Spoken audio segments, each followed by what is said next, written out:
And it looks like we are live. Welcome back, everyone, to another Tuesday drawing stream. I'm joined here once again with Storm and Andy, and also Ninja is joining us today. Hello. On swag. I'm on vacation, so I must do. Oh, me too. I've been off this week, so I've been trying to keep busy with projects. Speaking of which, I'm going to be continuing working on this today, because I started coloring it, and I would like to color it and get it all finished up. So, I think I'll draw something too. nice. Storm, draw something! I suppose I could do just that, couldn't I? Yes. Yes. Doesn't have to be good. Me You could draw a say clown so. like I did. Your clown was pretty magnificent, Andy. Which one was your favorite? I mean, I like the one with the stitches. in The his bypass chest. score? Yeah, that one. I showed Textat and he said, "Is this the clown of bad consequences?" Like, yeah. Yeah, it's the clown of diabetes, that's for sure. If I can't think of a name, it's usually like Bypass the Clown. Bypass the clown's pretty great. Is that Yeah. like what you should do when you see the clown, or like what I mean, it operations the clown depends. has? Have Could you be both. seen it, I Ninja? don't think so. Oh boy, you're in for a treat.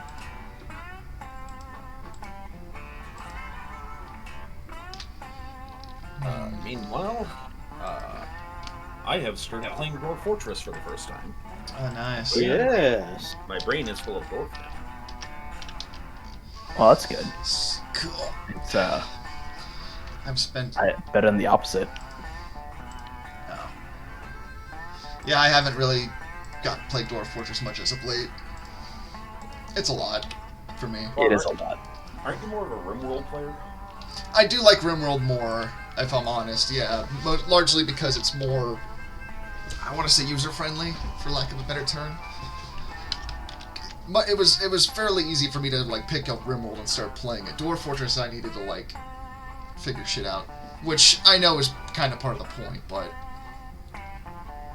RimWorld is less esoteric than Dorf.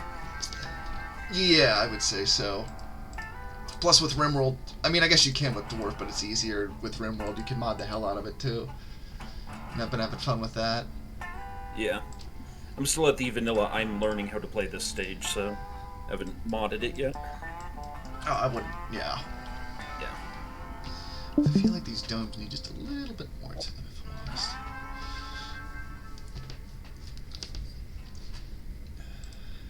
Yeah, it seems like the kind of thing that is just like chill and relaxing until it's not. Oh yeah. Once you realize you made a huge mistake in a certain point, and then it just something comes around and shows you where it's at. Hey Diggs, hey Digi, hey Load. Hello. Oh. As it's otherwise called, the cocked up cascade. Oh yeah. Well, for me, that the one Dwarf Fortress, the first time I played Dwarf Fortress, I learned why you want to be careful when you dig underground, because a Forgotten Beast got in and killed like 80 dwarves.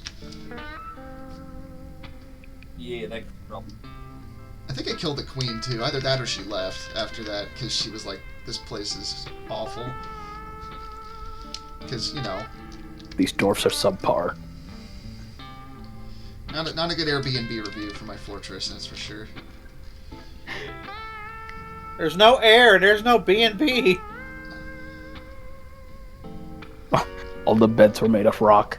The breakfast was also rock.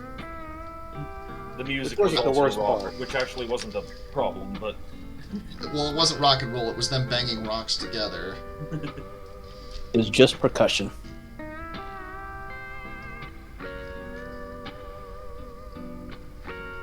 as was the maintenance. Yeah. That'll work. Felt like those domes need a little something extra to them yet. This is probably the right thing to be doing right now, because while I was house sitting for that guy, I brought the tablet along with me, Yeah.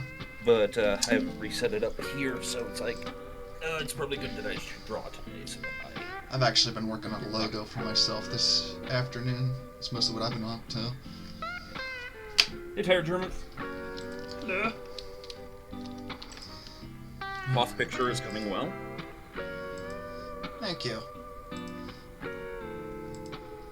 And we're kind of getting back into the swing of it, what with all of the holidays and Oh, yes, I hope you guys had a Merry Christmas. Well, I guess you kind of did both, didn't you, Storm? Yeah, because I celebrate Christmas with my family just because my family celebrates Christmas, and then since I converted to Judaism, I tended to focus more on Hanukkah. Understandable. Yeah. That said, being a Messianic does put me in a position where it's like, well, my only thing with or problem with Christmas is that it's technically on the wrong day, but whatever.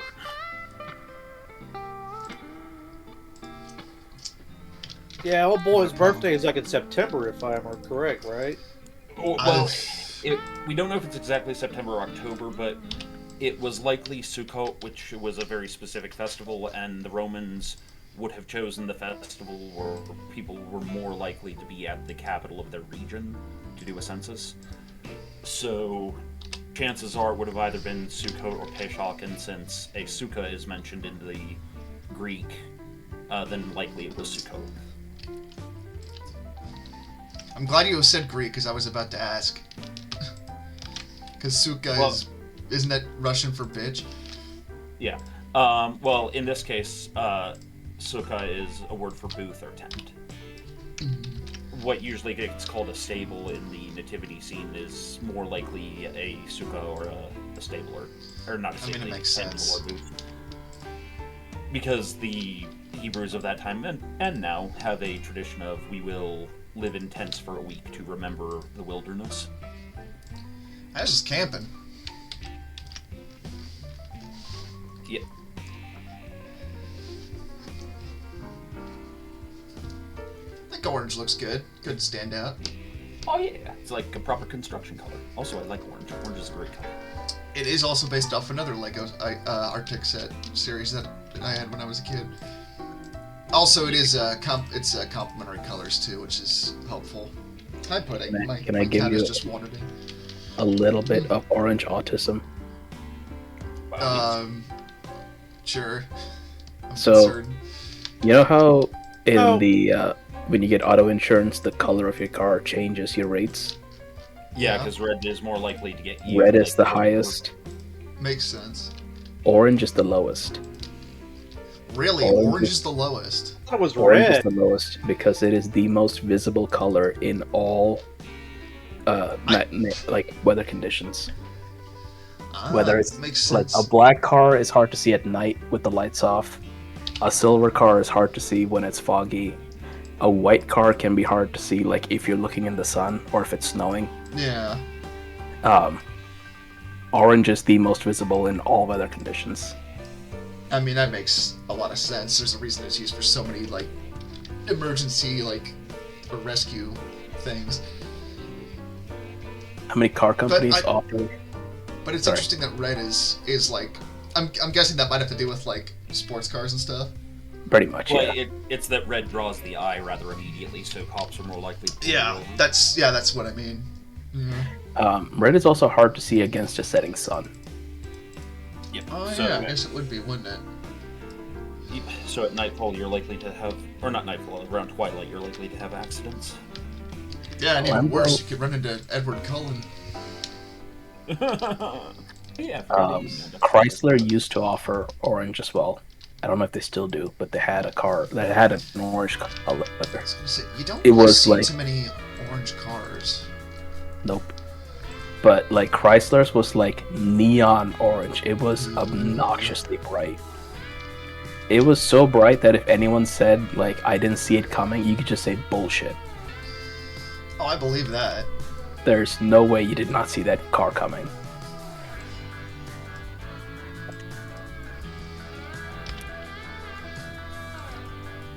I think orange also has like the lowest resale value for car color.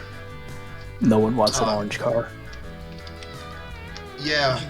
Weird now that I think about it, because it's one of my favorite colors. But yeah, I've never thought to go get an orange car. Like the most popular colors, the most popular color that is sold is silver. I can see that, honestly. And then I think it's followed by black, and then white. Black surprises me because black is like the hardest color to keep clean. Yeah. It really is. One sec. He's been getting on for like the past hour. I think he's hungry. Which is why silver is the most popular, because it's like the easiest. Metallic silver is like the easiest color to like keep clean, to appear clean despite of how dirty the car actually is. Yeah, it's like any flecks are just gonna show up on black paint. Mm-hmm.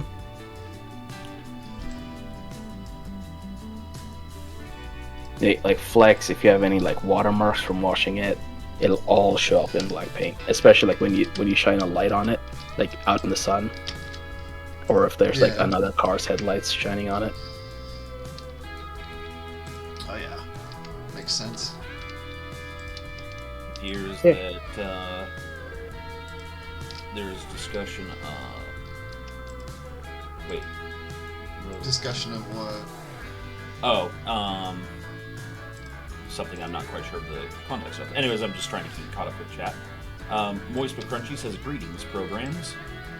Greetings. Digiman says, technically orange is just neon brown. Oh my That's god. the artist.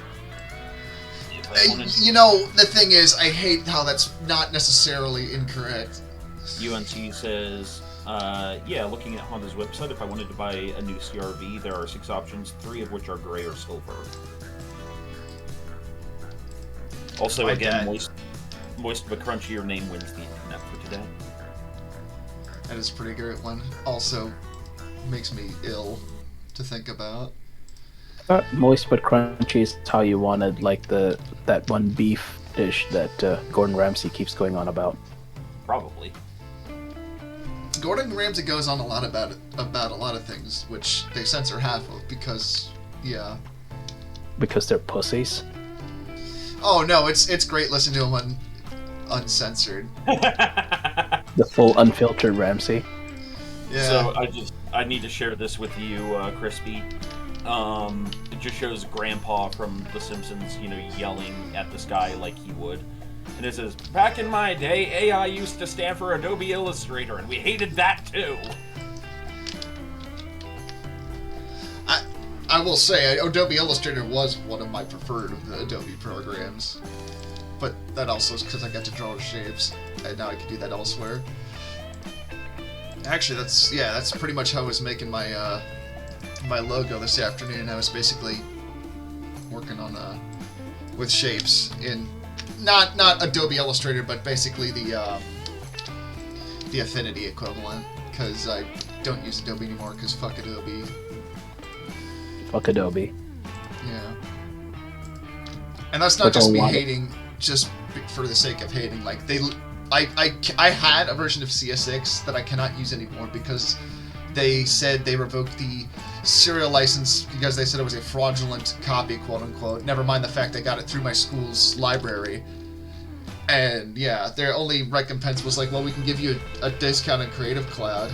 So I went elsewhere.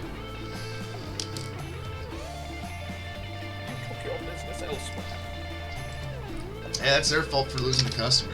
Maybe they should be so shit as a company. Honestly, Adobe doesn't care. Because I know they don't. That's the problem. Like, it's not just a problem, but so like for in the field I work in, the same thing is happening with modeling software, and like they don't care because they have corporate clients. Yeah, that will more than make up. Actively hate creativity in art. That I'm fully like in belief of that now. Not tech bros, but think like a major like motion studio. Yeah, no, absolutely, because it's not about the art anymore. It's about making the money, and once like that becomes your sole focus for art. Like, I'm not saying don't make money off of your work. I think if you're like, I take commissions for goodness sake, and I feel like if you're good at something, you should be paid for your skills. But this is beyond that. This is them just fully just giving the middle finger to their client base because it's like, well, we'd rather, work for these Because billion-dollar you're not companies. their client base anymore. Their client base is like a corporation that's buying 30, or 40, or 100 network licenses every year. Yeah.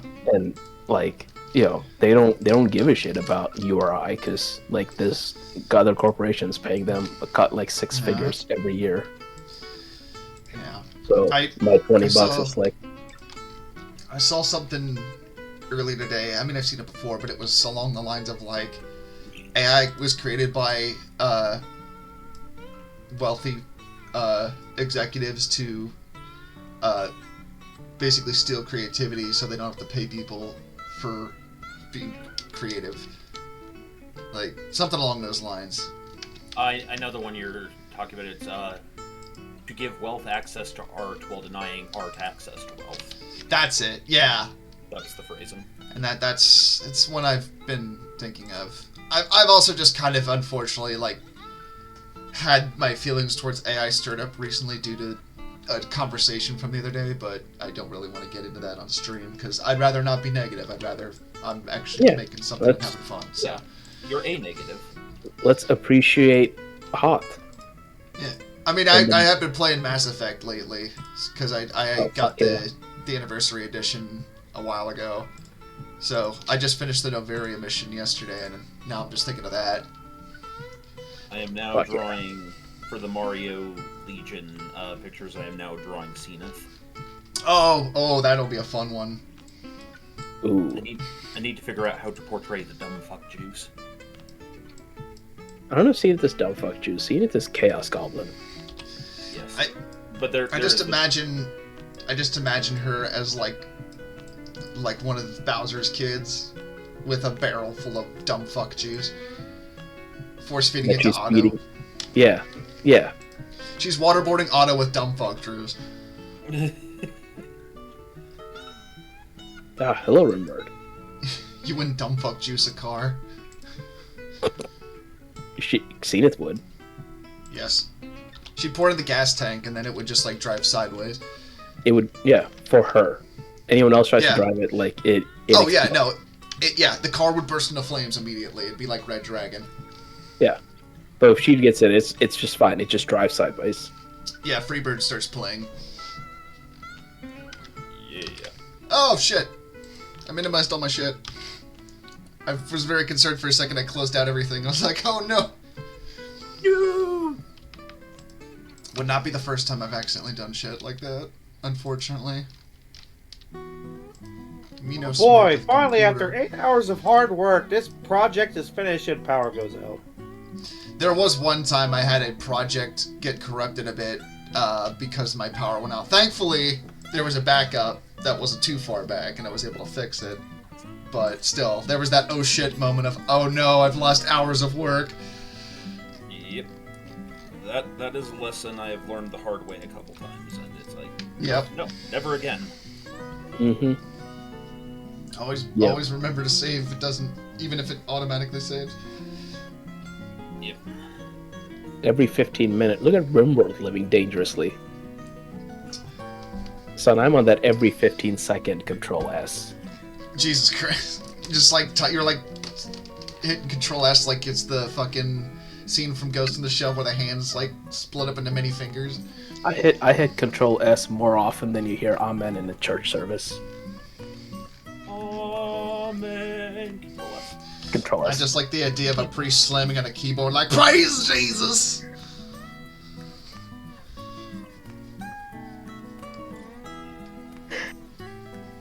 So for me,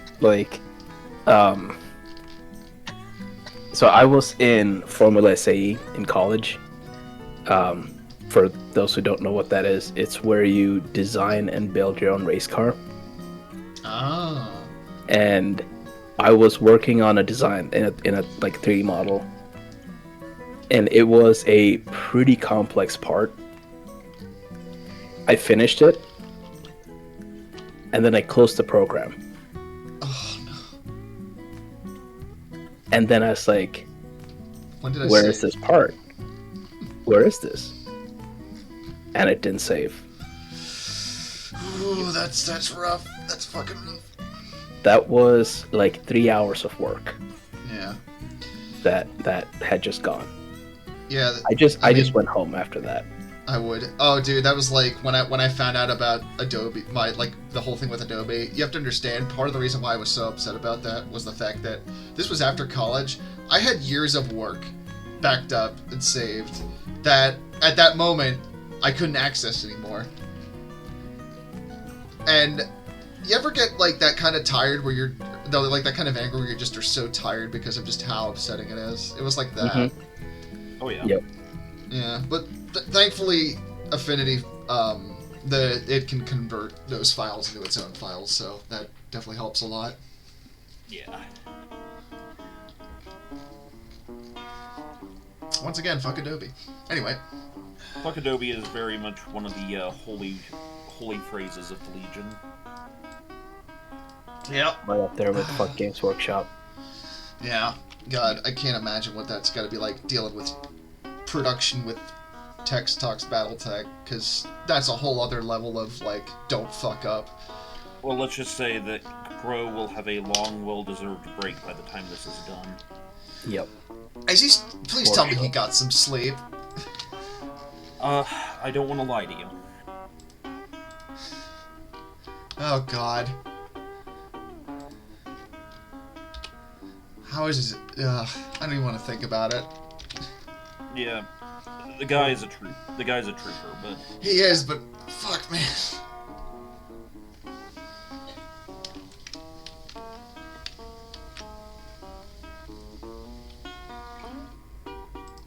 He was just like, I'll sleep when it's done, and I'm just like, concerned. such is the way of the Crow. I feel like we all get that about a project one way or another. Moist but Crunchy says, I'm English, so tired angry is life. Ah, yes. Stiff upper lip and all that. Bind quick save. Oblivion taught me. No, like, I've always been extremely cautious now about backing up everything, but, like, I got to learn the hard way, even with, when, you know, you're doing good with that, like, there is such a thing as separated redundancies, because one bad power surge destroyed both of the backup drives as well as the drive on one occasion. Whoa, man, yeah, that's rough. And there was, thankfully, a fourth backup drive, and everything was accessible except for one item that basically got damaged in the transfer from one drive to another, so it could not be opened. The file was corrupted, essentially, and, like, irrecoverable. That It sucks. just happened that that one file, which was the only one I couldn't really save, was, like, 12 chapters of an audiobook that I was working on. Oh, fuck. Oof. So me and the guy have been rebuilding that, but God, that was just infuriating. Like, Yeah, like we even went to the I say the customer, it's a friend we were doing it for free, and he's like, dude, take a break. No one blames you for Yeah. Act of God, and like at the same time I'm sitting here like, Act of God or not, I should have had backup hard drives on a separate circuit. Well, you know, Which I do unfortunately, now. that's... Sometimes you gotta learn that lesson the hard way. I'm just glad that I got good with backing stuff up now. Yeah. Because I used to not be good at it, and I can't imagine that with all my projects I've got now. I've got, like, years of work at this point. Just with the drawing stuff alone. Yep. Because, yeah, like, that hadn't happened to me in years, but then I wasn't accounting for, you know, just how much electricity goes flowing through this place, because, you know, studio equipment and shit. Oh, that's a lot of voltage, yeah. Hopefully it's not a lot of voltage. Yeah, no, we've had our wiring in the studio redone since then. Because we've had Hopefully it's just wire- current. It's primarily current. Just remember that movie, The Lazarus Project, and how stupid it was that whole thing even happened. In Mass Effect? No, The Lazarus Project is a horror movie, and the moral of that movie is don't wear a fucking metal ring when you're messing with high voltage power. Have you seen the flash suits and like shit the line crows use? I don't know about the flash suit specifically. I should ask my dad about those because he'd probably know. But So flash suits you see in like industrial areas. oh yeah, some real high voltage shit. Like mostly high current. Yeah. I mean high voltage, yes, but like I forget there's a mostly difference. 480. Mostly 480, although sometimes it's like stepped up to higher voltages, but or they'll use other voltages in-house for whatever. But yeah, the protection that line crews use can be sometimes nuts. Oh yeah, I've seen and some of the stuff that my dad had used when he was still an active lineman. I mean, he's retired now, but yeah. I was a lineman for Just the like- county. Just these giant, rubber sleeves of gloves that they have to wear and just all kinds of stuff. Mm-hmm. Yep. I mean, I don't think he was like in like heavy industrial stuff. It was more like power lines and things because he worked for Med Ed, which is like a heavy industrial enough. Yeah, well, yeah, I wouldn't want to, I've seen what happens when stuff gets near a live wire. It's not good. No, last time Have I told the squirrel story on stream? I forget. Yes, you have. It was Okay, yeah. delectable yet upsetting. Yeah, well, it's just one of those things where it's like, that's fucking metal. It's awful, but it's metal. Yep.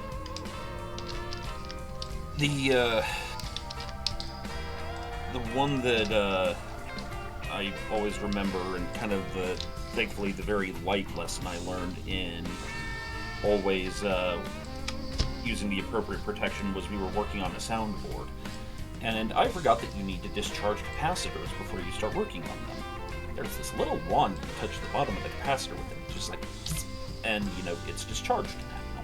It doesn't matter if the damn thing's unplugged. And I got a nice big spark and smelled toast for about 2 seconds. Yeah, that'll do it. Yep. And, Thankfully, it was a small capacitor. Speaking of electricity, did you know that the electric chair was invented by a dentist? that almost He got inspired after seeing stereotypical. He got inspired after seeing some drunk electrocute himself on an electric generator, from what I remember. But yeah, there was also part of the battle of the currents that isn't talked about as much as like the who's going to power the electric chair debate, and it was more like you take it, no you take it. Yeah. And oh man, Edison, he was such a bastard in that. Yeah. Yeah. Well, Yeah, who would have thought? from what I can tell, they were both kind of not great guys. Edison was just better at being an asshole. I suppose so. I guess you don't get to be like. At least from what I've read, Tesla was more like autistic in that like Yeah. I'm creating this stuff because I want to do it, and his stuff was genuinely revolutionary. Oh, yeah. I mean, we use AC Edison was great at commercializing. He was a showman. Like he was great at like inventing something and then making a profit from it. Yeah, he was a showman. Yeah. He sent a fucking film crew to document them electrocuting an elephant. Yeah. But yeah, Tesla had the distinct problem of he didn't always get along with people, and he was bad at public relations. I don't know anything about that. So it's not like he made Edison's job difficult. No. I mean, how many people can you think of who are like, leave me the fuck alone, I want to do my own thing by myself, you are not invited, fuck off. You can't see it, but I'm pointing to myself on stream. No, I do like to collaborate with people. It's just more of like when I'm working on stuff and people keep interrupting me, I'm just like, ah! Yep. I know that feeling. Although it's funny, because like then I had that moment the other day where I was like, oh cool, all my projects are done. Oh, why do I feel stressed out? Oh god, I have nothing to stress about. I love how that when that I'm happens stressed, so but much. I have nothing to stress about. Ah! Yeah, I've been there, man. It's hard for me to take a break. I'm kind of a workaholic when it comes to drawing and creating stuff. Which is fine, we love you. Well, it's just one of those things. Like, I will be the hardest working motherfucker if it's something I care about. But if it's something that I'm not really into, then it probably will be hard for me to stay motivated. That makes sense.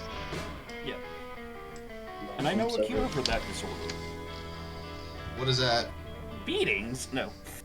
Oh, I thought you were going to say Ritalin. Oh, Moist but Crunchy has their own home server to preserve data, which is nice. Yep, I have one of those setups of recent. What? Home server, so you basically have like a several terabytes super hard drive separated from the computer that basically talks to the internet. That'd be cool to have. I just have no idea how I would set that sort of thing up. Or what I would need for it. Diggs brings up Koenigsegg. Dude has fuck-off levels of money and still sits in his high-tech garage and makes dope shit. Yeah? Yeah. Koenigsegg is interesting, because, like, a lot of the stuff he works on sounds like vaporware. It's like the classic vaporware. It's like, oh, you made this one thing that's, like, supposedly coming out soon and it's gonna change the world. It's like, yeah. And then he'll do it and put it in, like, 12 cars and then, like, just leave and do something else. Yeah, he's one of those, So it's like, it's not vaporware because it exists, and yet it's vaporware because no one can get their hands on it. Yeah, and he somehow existimacates things into existence and then de-exists himself for the next several months. Who is this? I'm sorry, I don't know who you're talking about. So Koenigsegg is a car company named for owner and founder.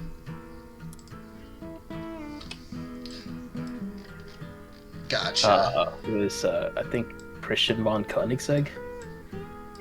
That's a hell of a name. That's Swedish. I was about to say it sounds Xeon, but I've been watching Gundam lately. How's that going? What are you up to? Let's see. Amuro just got his head out of his ass. Finally. Okay, I'm going to actually praise an author and complain about characters at the same time. There are times where there are times where characters act infuriating, and it can either make or break a show for me. Because if the character is acting infuriating and the author knows that, and the author is doing that on purpose, then it's like, okay, you are trying to make a point here. I can deal with this, but God, is this character getting me mad? You can just say Evangelion, like, we're not going to judge you. Well, no, and that's actually, I'm about to bring Evangelion up. But if the character is doing that and the author seems to think that, and I can tell that the author wants me to think that this is perfectly okay, I will leave the series right there. Like, I put up with too much of that from Evangelion and things like that. So, in watching through Gundam, when you account for Amuro is 15 with no prior military training or hardening, so it's not just combat experience, it's the ability to be unfazed by the bullshit that is war, and killing and so forth. Yeah. So you have a 15-year-old who doesn't have that, mental fortitude, and you are throwing him into one combat after another, and you can tell the only thing that's keeping him going is everyone praising him constantly, everyone telling him how they depend on him. He's 15. He's going to develop an ego, and he's going to develop unhealthy coping mechanisms. So then on top of that, you have Noah, who's 19, and he's the overall commander of the ship. Parentheses, wow. And even if he has that general hardening, he is way out of his depth. So his method of command is inherently going to be, for lack of a better term, immature. He is making decisions without really understanding the psychology of his crewmates. He understands the military, but he doesn't understand his soldiers.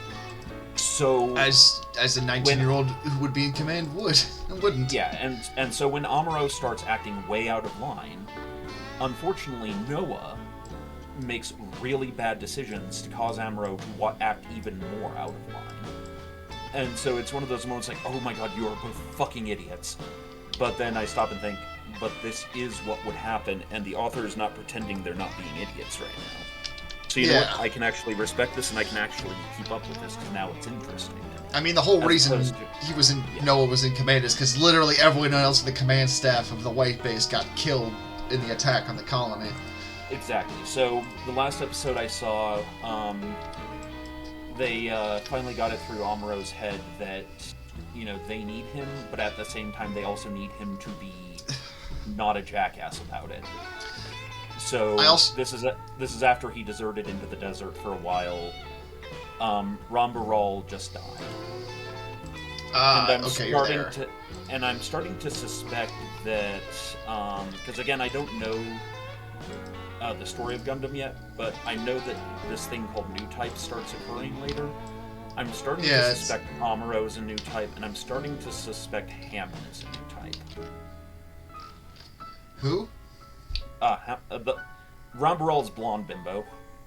Oh, maybe. Ultimate wife. I mean, I don't want to spoil anything for you, so I won't say anything in that regard. But I do want to say, part of me's just been sitting here for the past 5 minutes thinking of Mobile Suit Gundam Abridged, which they did never finish the series, unfortunately, because I think a lot of those guys went over to Team 4-Star or whatever. But it's just thinking of the part where Amuro is just like, just like running like a bitch to the mobile suit after he gets slapped by Bright Noah. Yeah. Quick. Just asks, is this drawing you're doing for fun or a project? It's both for fun, but it's also a project. This is for... I'm basically just kind of like figuring out possible world-setting ideas for the comic I want to do, which is a very much like a long-term project that I'm just slowly picking away at. So, it's kind of where I'm at with this. But I also wanted to draw some cool space environments, so... So yeah, that's where I am with Gundam at the moment. Nice, nice.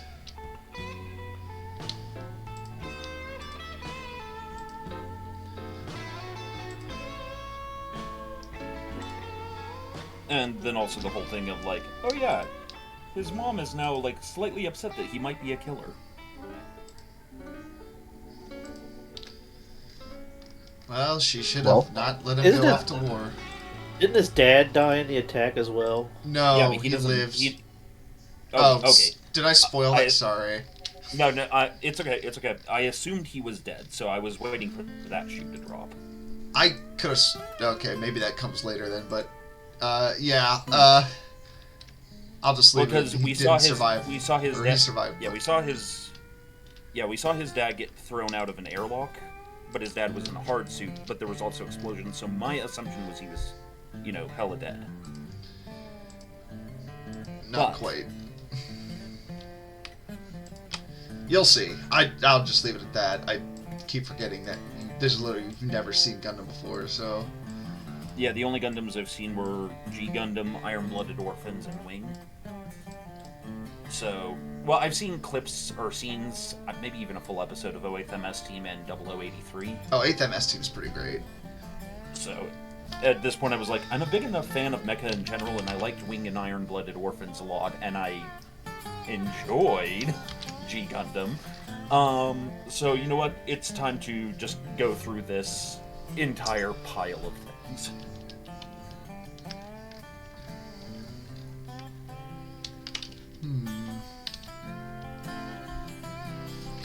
No, I'll just keep it the blue. Yeah, I will say Iron-Blooded Orphans is kind of where I'm taking some inspiration for robots and Legends of Slam from.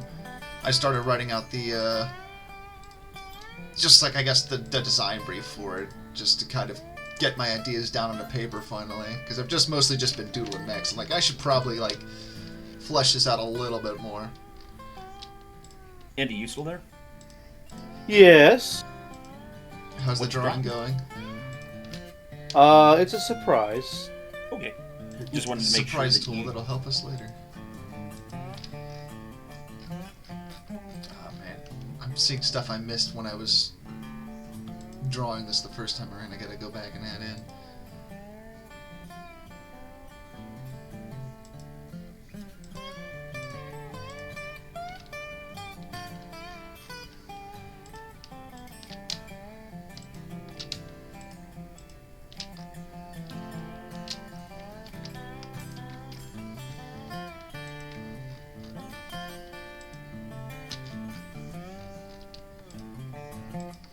Moist but Crunchy says never watched Gundam because it's like Warhammer, in that it's big, confusing, and you feel like asking how to get into it. I will. Go for it. I was gonna say. You go ahead. Oh, I was just gonna say the thing about Gundam is a lot of it is just like split into different universes as it is, so it really depends, you know.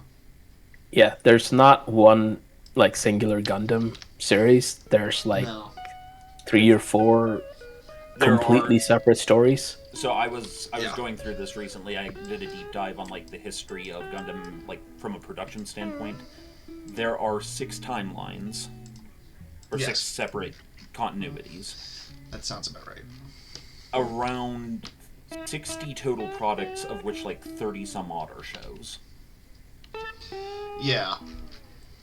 I would say if you're getting into Gundam, start with the Universal Century series, which would be like the original Gundam series. That's some really good stuff. My favorite is still G Gundam. Yeah, actually, if you want to, if you, G Gundam's fucking great. Like just a small condensed Gundam, I'd say go with G Gundam. It's a, or it is like the, 8th MS team would be a good one if you want a condensed series too. Is that the one that's UC but like not spread over 200 episodes? It's a very short series. It is basically that it's the kind of boots on the ground one where it's the squad of grunts in Southeast Asia fighting Xi'an. Oh, that one. Okay. Yeah. Yeah, where it's basically almost more of a Vietnam story. Yeah. It's like it's Full Metal Jacket with mobile suits, which honestly that sounds fucking rad. Iron Blooded Orphans is good too if you want a standalone one, because there are some series like Iron Blooded Orphans that are pretty much standalone, what they're about. Full Mecha Jacket. There's a series called Full Metal Panic. That's such a... Oh yeah. Here's the thing. Which is great and terrible at the same time. I was gonna say I like the designs in Full Metal Packet, or Full Metal Panic. Why did I say Full Metal Panic? It's because I mixed the two in my brain. Anyway, I like the mech designs in it, but all the high school bullshit and all the obnoxious shit, I'm just like that's a turn off for me when it comes to stuff like that. It's like Persona, the mecha game. Yeah. And that's because you go from like into Persona. Because you have like it is like full on like what it doesn't shy away from the implications of a child soldier being your protagonist. Yeah. It actually like talks about like what does it take to have a child soldier who is proficient in fighting in a mech? Like what does that imply about your protagonist's upbringing, really, their backstory? Oh no, it's full on shown that he comes from a war-torn region, has 0 like social skills because I know. I'm just saying because he was struggling to survive. So like, you know, if you ask him like, hey, like build a trap to like catch a mouse, it's going to involve explosives. He's not gonna go with like a mousetrap. He's gonna go with like a grenade because, like, in his mind, if he doesn't kill the mouse is gonna kill him. Like that's his mental framing for a trap. I suppose so, but it's just it's hard to take it seriously with like him being in high school, and it's like, oh, there's a girl and she's obviously into him, and there's all this fan service. It's like I just want to see them fight shit with mechs. Which you do get, but it's also like Persona, where you also get half of it is like high school, your average like high school comedy bullshit, Japanese comedy bullshit. I'm not really into that in terms of stuff I want to watch, so that's fair. Yeah, it was like when I tried to watch, I mean, I watched RWBY when that came out, and like after a certain season, I think it was like the third season, where just like stuff got like serious stuff happened in the story, and I was like, oh, okay, this is really interesting. Like, you know, they were in school, but then all this stuff happened, and now they're basically like have to kind of go on their own quest and stuff, and it was really interesting. And then I got to a later season, it was like, well, they're at the academy. It was like, what the fuck? Like, I don't know.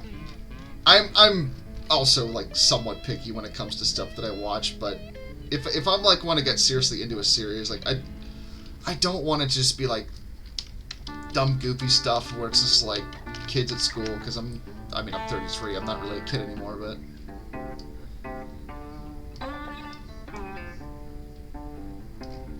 I'm also like fairly picky when it comes to anime in general, so I mean, yeah, I don't have the free time I used to, so I had to be careful with what I choose to spend my time on.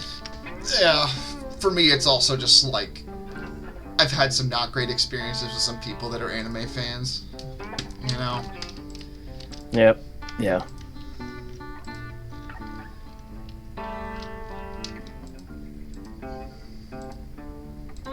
Like or not, the end-all be-all helicopters and tanks are serious threats. Yeah. Well, I mean, to a point.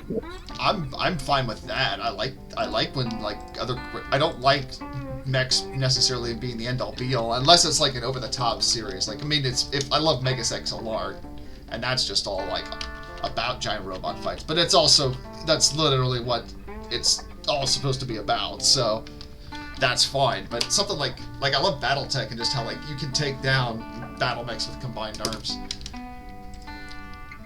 Yeah, Yeah. You just need one squad to get lucky to destroy a battle mech.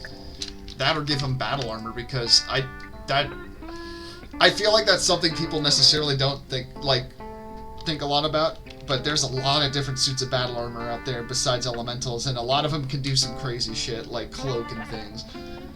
Mm-hmm. So just it's like, oh yeah, one guy in battle armor doesn't sound bad. And now imagine a squad of them. Now imagine they all are cloaked and they have mech scale weapons. Maybe not a large laser, maybe not anything super large, but enough where it's like if they get close enough to you, like say on your cockpit, which they can jump jet right onto, like you're gonna be in trouble. Well, I mean, I don't think they can use the big weapons while they're on the cockpit, but or swarming attack. It depends on the suit, really. I mean, in terms of like elementals, the Inner Sphere never quite got to the point of completely replicating the design. The closest I think was the Longuinius that the Merrick's made, and even that it could not jump jet with the SRMs on it unless it had fired them. It had to jettison them first to be able to use the jump jets. Right.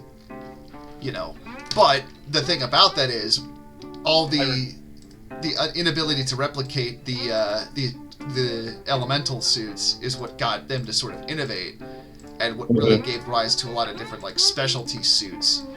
You know, stuff that was made specifically for infiltration, or like ones that were made for like flying or being more mobile, or just straight up assault suits. So it's just interesting how the limitations change things. Oh yeah, hi Storm. Sorry, I was autistically talking about battle armor because I love power armor, and we were just talking BattleTech. So Emperor class Titan says hello. Hello. Don't trip. I will say it is probably just a matter of the different storytelling, but that is one of the things that, you know, after I was pretty big into Warhammer for a while, especially the Horus Heresy, and it still holds a warm place in my heart. But just all of the Games Workshop bullshit I had to, you know, escape from at some point. I mean, I can't really go back, but a lot of it is just, I genuinely like the storytelling of both BattleTech and Gundam and all those things way better. I do think that they tell some more interesting stories personally as well. But that's yeah, I mean, that's not to say that Warhammer doesn't. that's not to say that Warhammer doesn't have worthwhile stories, but Oh they've begun no. to go by the wayside with the very, I don't know, Matt Ward style of writing. Yeah, like I liked reading the founding Dan Abnett books. Those were really good.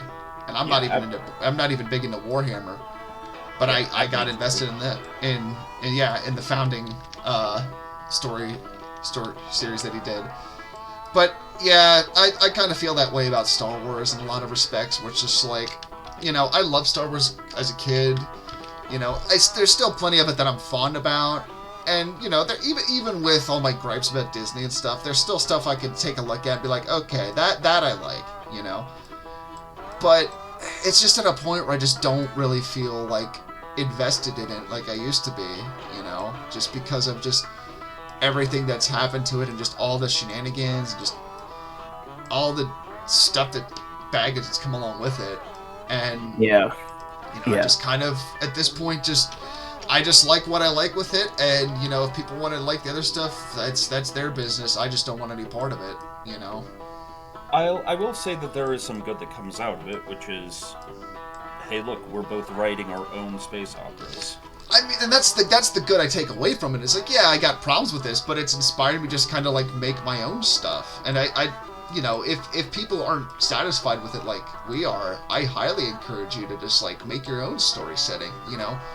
I mean, the whole reason I came up with Legends of Slam was just because I was just like, hey, wouldn't it be cool if I had my own giant robot setting? And now I'm like slowly working on something that would be maybe cool one day to turn into a tabletop game. I don't know if I'll get there or not, but I'm at least have another project to work on alongside my comic project, which is very much inspired by a story I've wanted to tell for years that's been inspired in large part to settings like Star Wars. Sounds like you had to chat. Inner sphere element. So elementals, or I should power armor, never needed the genetically engineered warriors. They never needed. No, it did not. When I say they could never match the capabilities. Sorry, I don't mean to just. No. It's. So Tyler German asks, inner sphere elementals don't need the genetically engineered warriors. The clan elemental suits could be worn by regular people. And there's, like, in the Kaya Liao books, he actually does wear elemental armor. It's just they work best with elementals. It doesn't need to. They use elementals as the elemental phenotype to try and, like, get the most out of the armor. But that's what I mean. It's like, you don't need book, to be an elemental. It makes no difference. Yeah. Apparently, being a clan elemental is what allows them to operate to their full potential. But that's what the clans believe. Although, granted, Kaya Liao has the most plot armor out of anyone in all the books. I mean, that's the thing too. Is like, yeah, consider the character, but also, it kind of makes sense just based on the size of them alone. Well, I'm not even necessarily talking about like physicality. Like, the inside of the suit adjusts to your body size. So you could be like a 5'11" short king, and still operate an elemental suit just fine. Yeah, I suppose so. But when I say they were never able to match the elemental text, I mean the technology and capability of it. Yeah, because the elemental itself. Yeah. The Inner Sphere SRM4 never was half the weight like a Clan SRM4 was. Yeah, I think they carry SRM2s, but they have several volley loads for them. I mean, the main thing, is just in terms of technical capability, they were never quite as on par, but that did change with time. They were able to definitely make suits that were probably just on par with the abilities they had. I mean, the one I really think of is the series that Word of Blake made, the Nephilim suits, or the Demon series, and the Nephilim is an assault class suit with, I think it's got a modular weapon mount, so it can basically have the same firepower as an elemental, but it has mimetic camo, so it can cloak. Mm-hmm. Yeah. Never played BattleTech. Love the lore. Yeah, I've I never played think the tabletop. Civil War video. I don't think anyone here worked on them. I think No. that was Tex and Mattis Guardian and Crow, and then the artist that Tex commissioned. Yeah, that's a I could bit be wrong. before. Well, I don't. I'm sure if you just go look at the credits in the video, it'll tell you who all's involved. But Yeah. yeah, we only really got involved with channel stuff later on, and like me myself, I'm not necessarily involved with the Text Talks BattleTech stuff. At least not at the moment. That may change. Who knows? But I've got another project I'm working on, which I may end up working on stream at some point on, but I will save getting into that for when that actually happens, because if I want to talk about it, I'd rather just wait till I'm actually either working on it or until it's out. So. Hell yeah. And I made sure to ask her if anything before I do anything worries about me giving away stuff that I shouldn't. Yeah. No, I think the only time he would tell you directly no is like when I was scoring stuff for the Black Knight. I have to be listening to his voice as he's talking to know what to write around. So like, Yeah. I could not do that on stream. Oh, that totally makes sense. Yeah. That would give away what was going on.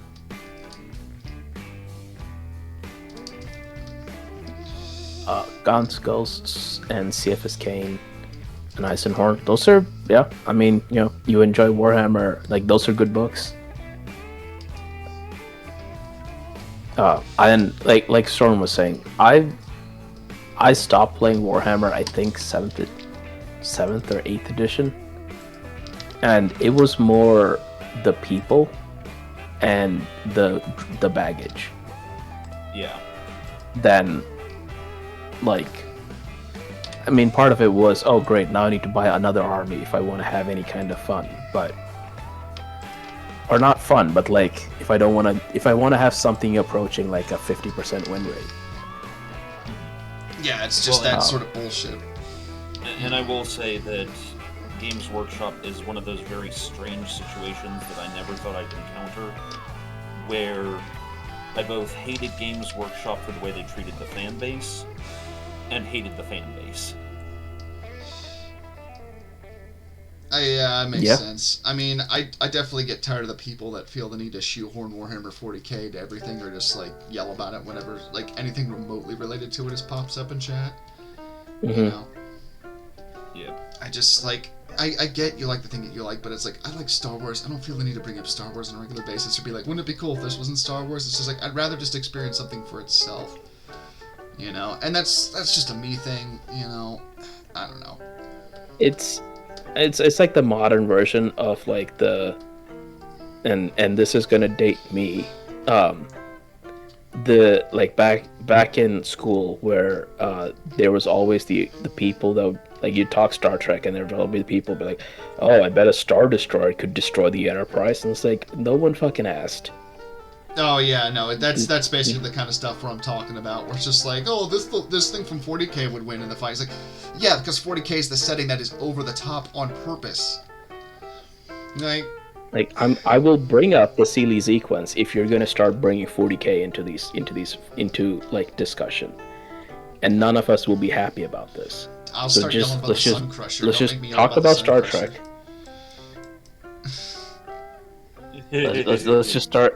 Let's just talk about what we were talking about before, and we can leave the unrelated stuff to the side. We can talk about that later. Just but not right enjoy now. the Right now we're series talking about that you're this talking thing. about. Yeah. I also have this possibly weird thing. Maybe it's not, but I'm not really a fan of like crossover fiction and stuff. So that may be part of it as It well. used to be cool. I can be if it's done well. I suppose it depends. Okay. On it. Back in the day, and by back in the day I mean like 90s, crossover stuff was rare.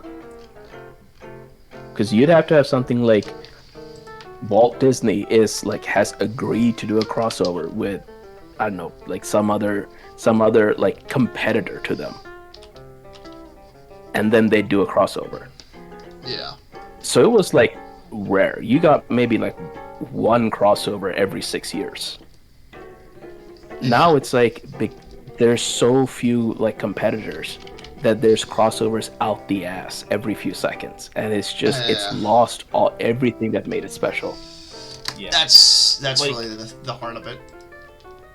Well, the other thing is a lot of that's like, you know, for lack of a better way to put it, corporate crossovers, and those can work. But I think the thing that it kind of lost for me is that fan crossovers, if they are well written, because obviously sometimes it's just people's dumb fan fiction, you can get a very interesting cross section of psychologies when you see somebody cross two things that shouldn't work, and somehow they do, or you ask yourself, why weren't those combined in the first place? And like, if the person can do it well, they can do it well. If they can't, they can't. But like, wait, I think we've just gotten bamboozled. What? bye. Crispy, I think bamboozled. What happened? I think this is Storm, like, subtly introducing us to Fallout Equestria. I mean, I knew it. Storm, what books do you have at your desk right now? Actually, at the moment, I have a beginner's guide for sound engineering. I'm not going to say what I just audio thought of. mastering techniques. Oh, and this one's a personal favorite. My brother-in-law, who's a psychologist, sent this to me. The Subtle Art of Not Giving a Fuck. For people who worry too much. But no, I mean, I was coming around to, for my personal instance, I was coming around to Fallout Equestria. I knew it. But they're Played us like a damn fiddle. Fallout Equestria. Like that's the one that I'm familiar with. And like speaking at it, I'm not trying to brony up the discussion. I'm just gonna offer why I think it works. We're not your support group, Storm. Fallout is, you know, fundamentally about survival, one way or the other. And if you play a good aligned character, then that survival often goes into, like, sacrifice and self-sacrifice. Which is the very adult way of saying, love and friendship. So, like, the story makes it work because of how contrasting and bizarre it is. I will be right back. But I've seen other things do it, too.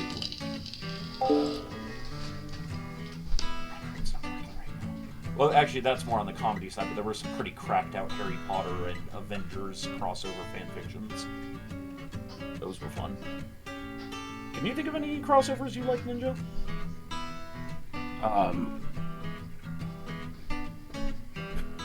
The crossovers that I've liked in the past. Well, okay, so one of my favorite was brought up in chat was Who Framed Roger Rabbit. Yeah. I liked Space Jam, the first one. Yeah, that works, because, yeah, I guess that's crossing over sports with cartoons. I'm trying to think. Like, most of the crossovers that I remember were done in comics. So, like, the DC and Marvel crossover, like DC versus Marvel. Mm-hmm. the video game, like, that was wild when it first came out. Yeah. And of course now there's just DC Marvel everything. Yeah. Oh, we've come back to this. Oh, wonderful. We're just talking about crossovers that we did enjoy or did enjoy at one time.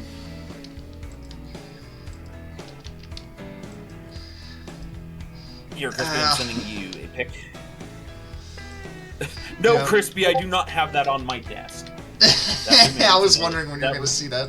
That remains in my history library. That's fantastic. Yeah, Ninja knows exactly what I'm talking about. I like that. Well, that's a good drawing, sir. Yeah, every historian has that book in their library. Well, if they're World War II. We don't need to be ashamed of it.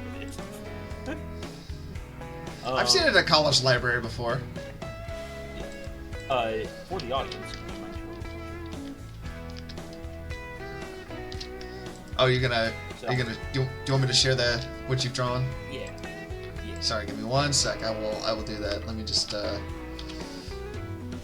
There are some of you in chat who will get all of this joke, and some of you who only get half of it. But of course, many of you may know and love our good friend Cenith and her Cenith ways. Oh, I didn't know. I didn't just notice what was on the bottle. Oh, there it is. Yep.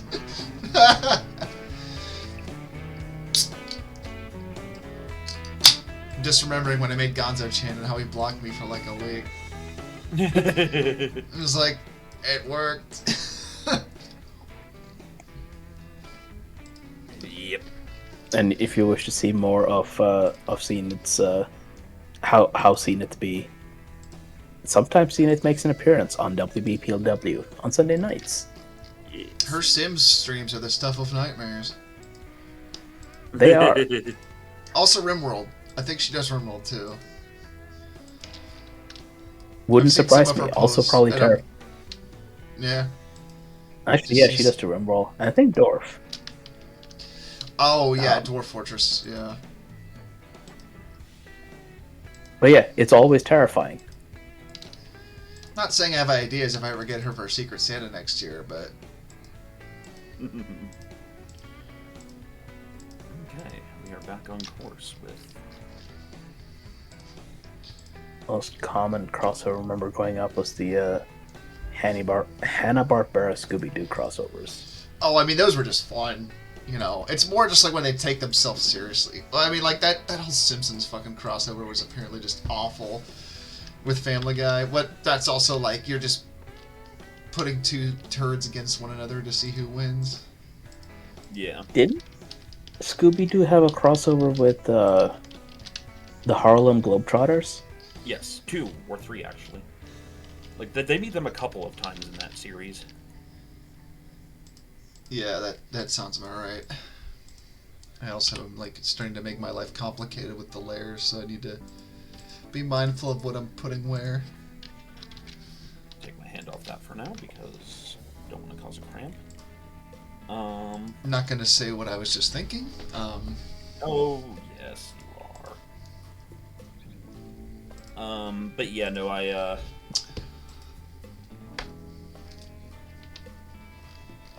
my brain just reset. Atari German when that says they're happens. Space Truckers. And Oh, Space Truckers is great. If you want to watch it together in the Ox after 2nd January. Oh, I'm definitely down to watch Space Truckers again. I love that movie. That's like I love it not even necessarily for the story or anything. I just love like the world building and the effects and everything you see in it because it's just like it scratches that itch for sci-fi that I love so much. And it's very like Space Station 13 in terms of just like what it feels like. I mean, there's a whole scene with like a space diner and everything, and it's just great. I love that shit. I've definitely grown to appreciate cassette futurism a lot more as I've gotten older. Though I do love me some Sid Mead. I can't say I don't. Although he's kind of in there. It's weird for me because like I actually do like cassette futurism now that I know what the term means. But when I was first introduced to the term, it was by a small group of, for lack of a better term, hipsters going on about how much better it was than insert other aesthetics here. And so, like, I was initially turned off to it until I realized what it was, and then I was like, oh, okay. Yeah, I suppose it really depends on what the thing is, or, like, what setting it is. You know, it's like, I love the look of Mass Effect, and that's not so much cassette futurism, that, although it is very much based off the style of Sid Mead. Well, yeah, and that's all good and well. It was nothing about the style that bothered me, and once I learned what the style was, it was all good and well. It was like, hearing somebody call it cassette futurism, it was just like, it felt like another in the long list of cyberpunk, steampunk, solar punk, Yeah. demi-astral goth punk. Well, I would argue that inverted lexicanical dragon punk. I would argue that all of those settings miss the key component of all of it, which is the term punk. The only one that gets it is cyberpunk, because it's literally about being a punk and fighting the system. That's definitely not in steampunk or diesel punk or any of the other ones you said. Yeah. But that's also Hey, isn't the system really cool? What? Like no, for steampunk and diesel punk, a lot of times the stories are like, hey, isn't the system really cool? Yeah, it really is. That's kind of what I mean. It's like they completely missed the point of what it's supposed to be about. Like, I would call it other stuff. They just basically took the whole punk aspect of it and just slapped it on there, thinking this works, and it's like, no, it doesn't. Yeah, and so like when I heard cassette futurism, like being an art school person, like it's neo-futurism and post-futurism, and oh god, it's another one of these. I mean, I will say, as someone that's been, essentially an art major with graphic design, the art terms can definitely get tedious at times. Yes. And I'll also be fully self-aware here. I'm that person that could tell you individual like subgenres of metal. So like I'm just as guilty, but when you're the outsider hearing it for the first time, it's just like blah. Well, there's two ways to get at that stuff, where it's like, oh, you haven't heard of this thing, or it's like, oh, you haven't heard of this thing, and you can tell by the tone of my voice just how different those two conversations are going to go. Oh yeah, yeah. That's kind of how I look at it, because it's like, yeah, you may not be familiar with something, but it's like, I'd rather show you some good stuff for it. Yeah, no, and I think that is the healthy approach. Yeah, I'd much rather be like, hey, check this out, see if you like it. And you might not, and that's fine too. The world would be a very boring place if we all liked the same things. It really would. I definitely would not enjoy things as much if everyone liked it, because it would just be the same watered down shit for everybody. Well, yeah, because you're a hipster. Did you say Watership Down? We're not trying to give people PTSD, Andy. Damn. Oh. Well, I think, for the most part, got the colors flatted out for this, which is good. So, in my foray into Dwarf Fortress here, I really like watching the world generation. Like, this is actually kind of cool. It does get pretty interesting, yeah. Moist but Crunchy says that XKCD comic of you being one of the luck 10,000 to learn something new or cool today. Yeah.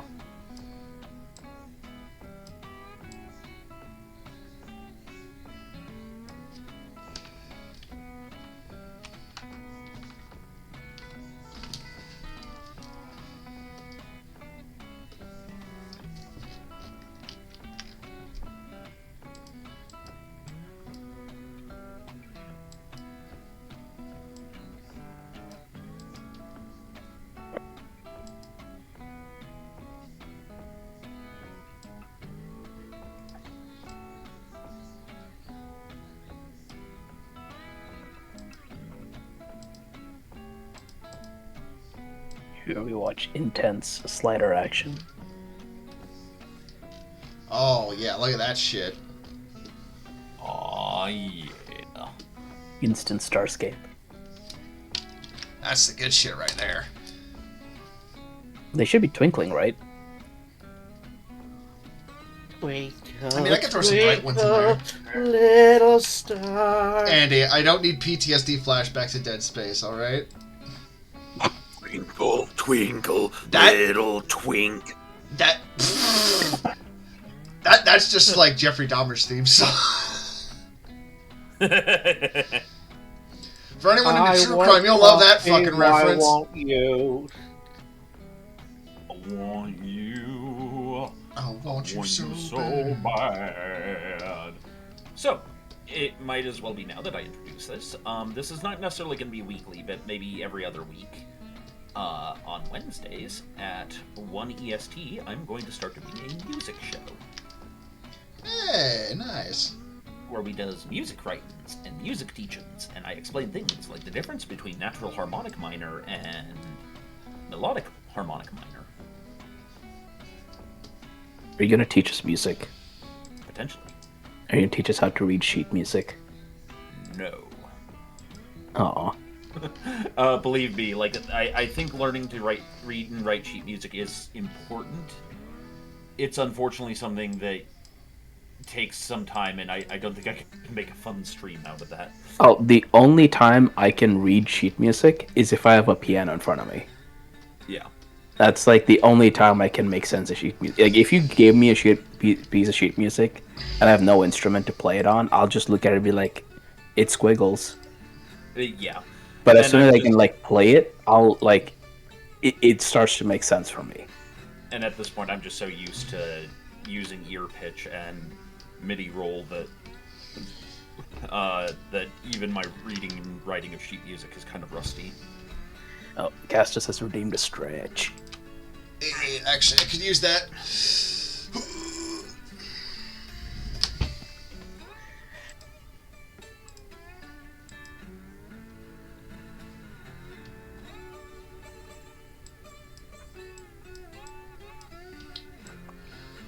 Dead Space remake is £7. Sanctuary funner because it started like hell. I know. Aloe and Granite have been playing it. It seemed to work pretty well for them. Although I don't know which version they're playing.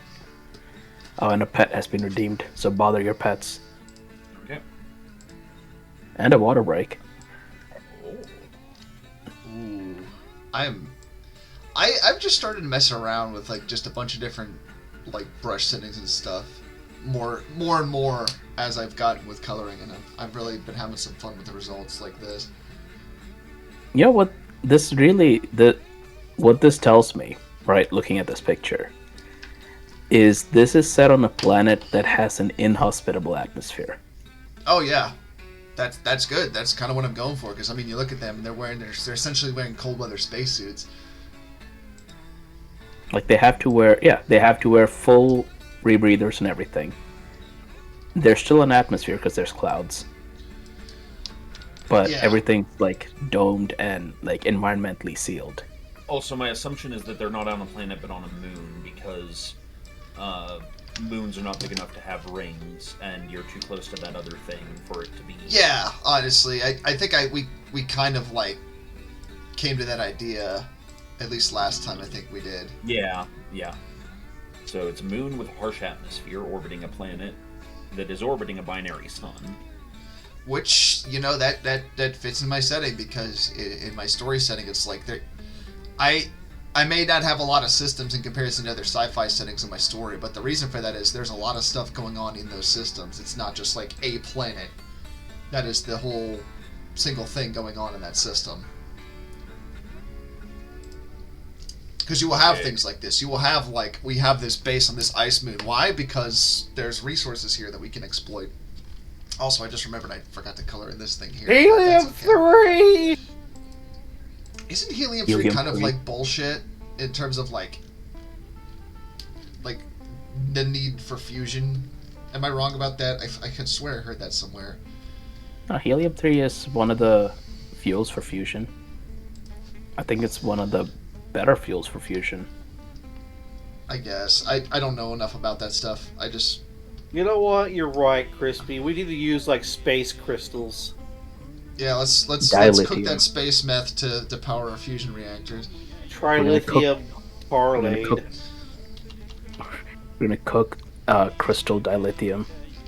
Just a bunch of Ferengi Guessing cooking we up gotta cook. trilithium. A Ferengi Breaking Bad would be pretty great. Ferengi Breaking Bad. Oh man, who wants to write that crossover? There would be no cop subplot though, because it's all legal. It's like, oh, there's profit to be made. I'll carry on. Unless it was like female Ferengi. It's like, what? You're doing business? Women can't make money in our culture. So it's Ferengi gender bent. Breaking Dude, Bad. don't say that out loud on Twitch. Somebody's gonna get ideas. It's too late. It's too late. There's already war. If there isn't already such a fan fiction somewhere in the internet, I'm gonna be disappointed in the internet. You know, I'm sure it exists. I bet it's out I'm there. fine with not knowing it exists. Is more of what I'm agreed. saying. Like, Agreed. I think the internet is a beautiful place and that it inspires such creativity. It's also horrifying. Much like the atomic bomb.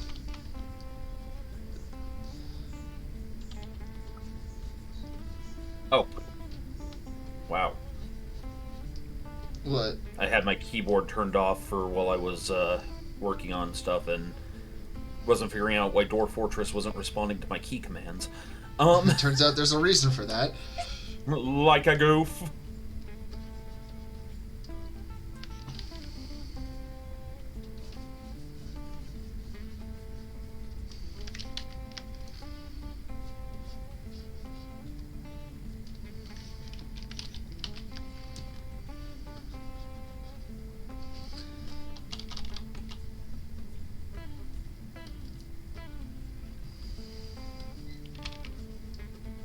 I'm almost done.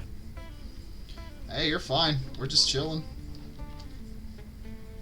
It's not like I have any plans for later anyway, other than like hanging with the missus. So. I'm only using paint.net to draw. God, Andy, you need to like check out Clip Studio. I have it. I'm just lazy. You know, that is fair. It's just like using the. It's weird. Like I don't have as many expectations when using this. It's like. No, I completely it looks crappy. Yeah, understand because it's a crappy program, but I can blame the tools. I mean, there's a charm about it. Don't get me wrong. I just think it's funny using paint.net is all, just because of what I use. But I also like paid for shit, so.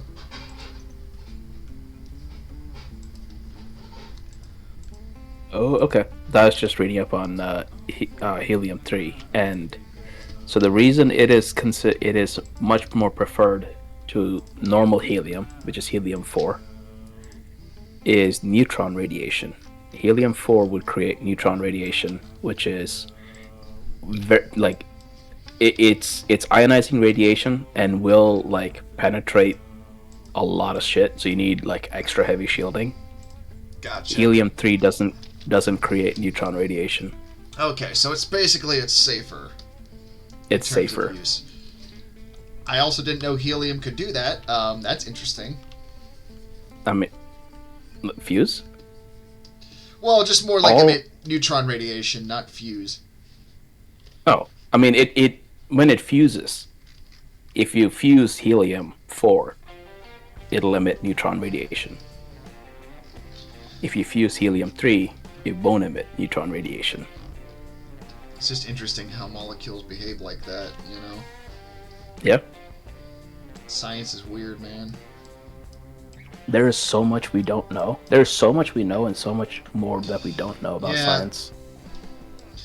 I mean, this is just more me thing. I think that there is a bit of like limiting views to science in some degrees in terms of things. But that's a whole other can of worms that I don't think we necessarily want to open on stream. Fair. You know, I guess it's just more like, I feel like we'd get farther if we were more open-minded about certain things, but that's just me. That's just my opinion. And, you know, this is the internet, we're not allowed to have opinions. Man shit.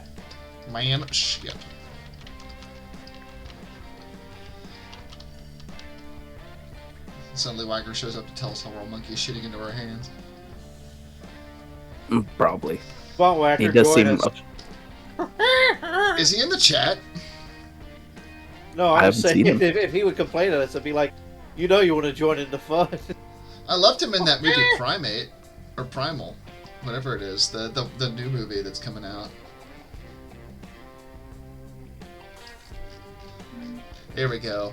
Had to give it a proper orange transparent chainsaw. Oh yeah, those things were the best. When you were 7 and a slightly transparent leg, that was the coolest thing. Oh yeah, it's the most fire shit you've ever seen. It's like a lightsaber chainsaw. Which is, man, that would have been incredible in Star Wars. Tritium and deuterium are isotopes of hydrogen. And that's what we're experimenting with right now because that's the easiest thing to initiate. And those will create a neutron. So those create neutronic radiation. Or neutron radiation. What about an ultronic radiation? Well, Yeah, as soon as we Google define the Ultron. ultron subatomic particle, You could define it, Andy. What's an Ultron? An old Tron, like An new old Tron, Tron. old Tron.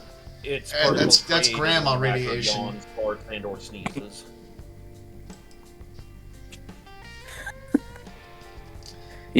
You expose a fruit to Ultron radiation, and it slowly turns into hard candy. I call this the Werther's particle. The Werther's particle. Is that what they're doing in the Large Hadron Collider? They're shoving fruit in there to make hard candy? That's how hard candy is made. Oh man, I You want to might see that think episode it's of how it's made. You might think it's like boiling sugar water, but nope. Ultron Sugar radiation. water. Sugar water. Sugar in water. Frank, your skin's falling off. Yeah. It's just How's better. this? God, I watched. I I rewatched Men in Black not too long ago, and I'm like, it still holds up, man. That movie's great. It's such a good movie. It is. It's such a good movie. Like my favorite scene in Men in Black is the like underground where they've got like all the people from all the different branches and Smith, Yeah. and they're running them through like the selection process drills. And like, you know, when they've already picked Will Smith out, and you know they're walking away from everyone else, the leader is saying, you know, like, gentlemen, you're all we've come to expect from 7 years of training by our government. Like, oh, the sass. See, I was thinking of the scene where they're like all trying to do like the test or something, and then just like Will Smith just loudly pulling that metal chair across the floor. Just. They're all looking at him like, what? And then, you know, the two examiners are like, yeah, that's what you're supposed to do. We put a table there on purpose. It is so great though. That's that's entirely what they were supposed to do, and all the other guys are like, no, we don't need to do that. Or they're just like too, for lack of a better term, jarheaded. I probably thought it would think be were rude. Yeah, honestly. I would say, like, if you, for someone that you want in an organization like Men in Black, a beat cop from New York is probably not a bad pick, because I could just totally see some fat, like, middle-aged, like, former NYPD officer just, like, chain-smoking, talking to an alien about how he can't park his flying saucer there. Now I'm picturing Jake Peralta in MIB. Oh, who's Jake Peralta? I'm trying to remember. Brooklyn Nine-Nine. Oh, I've not seen it. Okay. Oh, wait. Oh, that's... Oh, okay, yeah, the character that Andy Samberg plays. Okay, that makes more sense. Which, Yep. I would watch that version of Men in Black.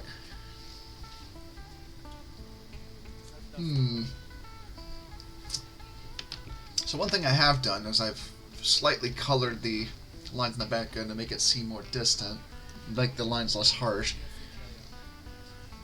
Now comes the fun part of shading, which I will definitely not finish considering what time we have left, but I could give it the old college try. I'm almost done. Hey, you're good, man. We're just hanging out. This isn't a speed paint. We're just Ramshackle vibing. has a question. Yes? If you can drop any character into the boys' universe, who are you sending? Mr. Bean. like he'd like somehow dance and dodge all the lasers and shit. Like, no, he gets, like, the superpower serum in that, but he's just still Mr. Bean, so it's just like... Yeah.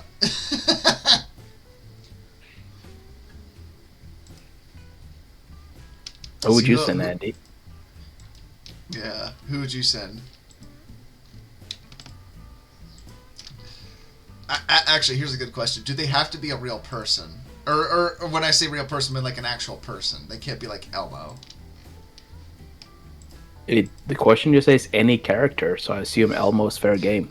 Okay, yeah, no, because I want to see like Elmo and Homelander do like that fight from the Matrix Revolutions, where it's just like through the buildings and shit. Alucard from Helsing Abridged.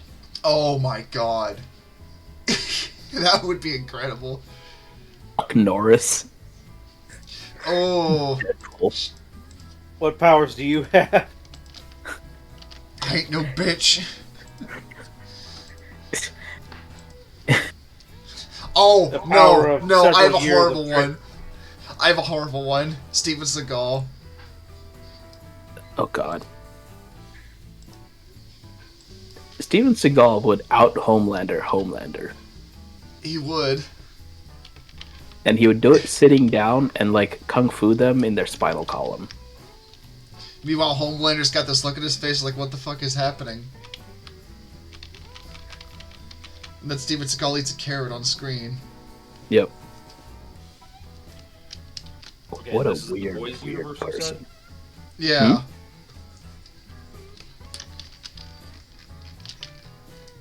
Oh, Diggs has a concern.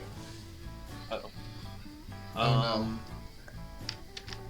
Also, sending Chuck Norris to roundhouse kick Homelander would be funny. He'd like pop his head off. I'm going to say...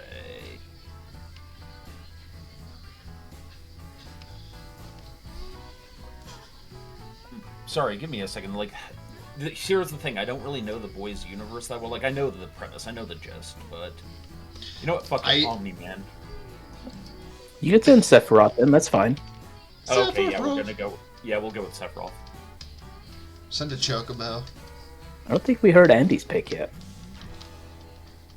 I thought he said. Fuck it, Popeye. Popeye the Sailor. Yes! Yes, that would be amazing. Homelander, you're a real asshole.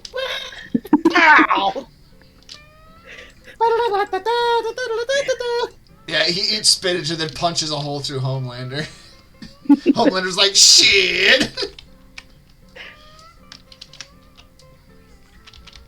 Someone did like the world versus Superman. It was like, you know, everybody coming up and like getting hurt, and all of a sudden he's like, "What's going on?" I ate my spinach, motherfucker. And he just starts beating up Superman.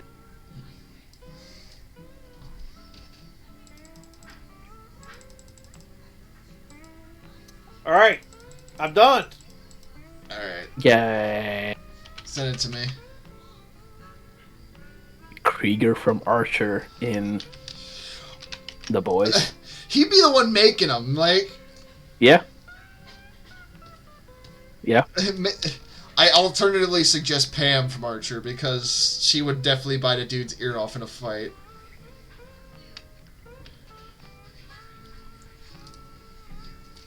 She'd like snort a line of Compound V and then punch a dude in the face.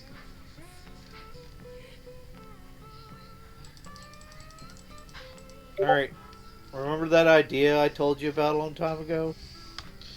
Hold on. Doesn't narrow it down, my dude.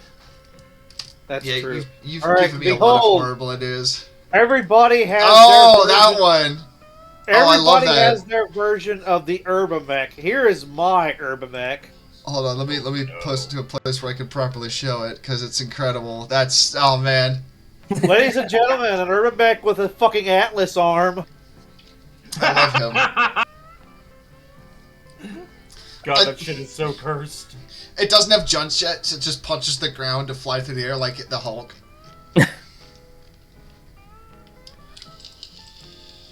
That's fantastic, Kirby Andy. Smash. Kirby Hell yeah. Smash.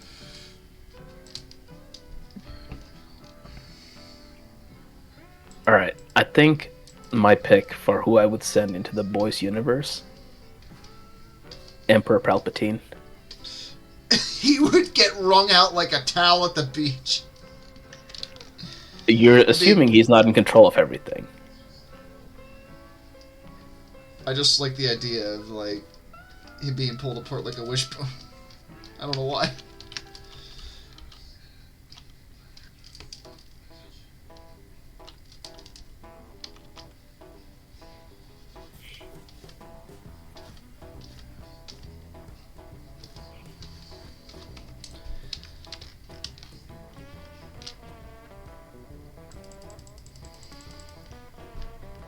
Or you could send Shadow the Hedgehog, and they could out-edge each other. Oh god. What about Dr. Robotnik? Depends on the version of Robotnik, because if we're talking like old Robotnik or like the movies Robotnik, then yes, because he can actually be a competent character. If we're talking like 20 teens Robotnik, no, he's useless.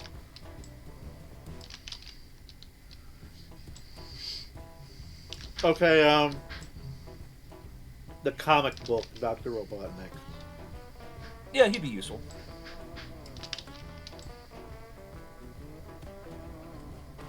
Isn't comic book Dr. Robotnik pretty horrifying? He's like, check out my eugenics program.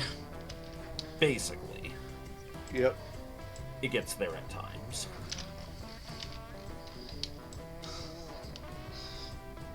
I will create the Ubermensch, Sonic! No, God, this is horrifying.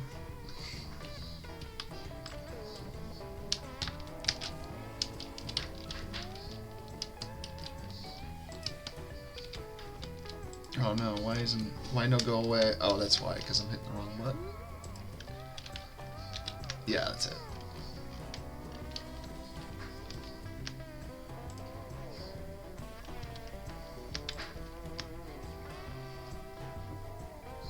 I'm gonna break the rules and just put in the entire Simpsons family.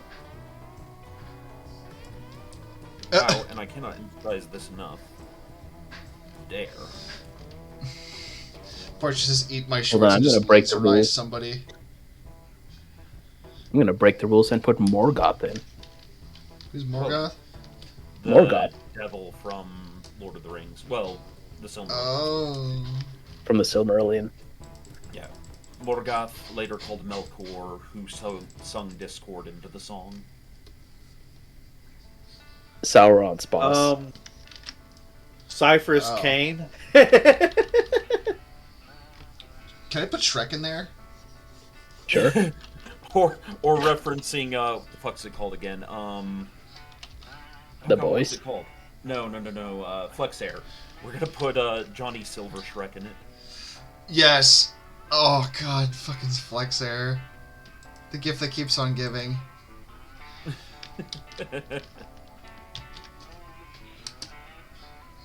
A gonk droid with a taser. Tesla Gonk is always welcome. Some soup tries to like start shit with the battery and just gets tased repeatedly. It's like I mean, twitching on the ground, still getting tased.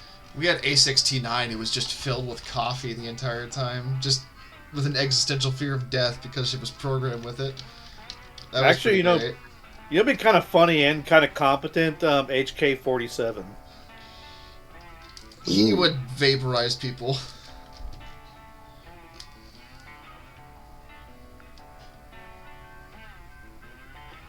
An Atlas-sized gonk droid.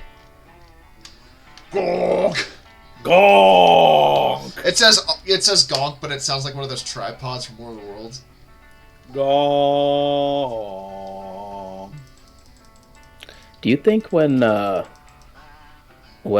like Imperial Titans are blaring their war horns, they're actually saying gonk?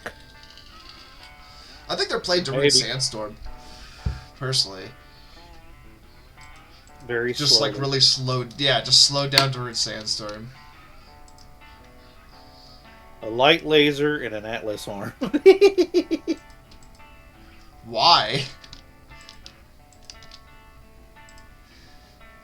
You could put anything in there.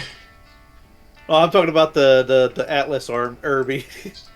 Oh, I know. I'm just saying, like, why is Isn't there that what's on the PPC other in it? arm, like a small laser? I think they could have medium lasers in the arms. So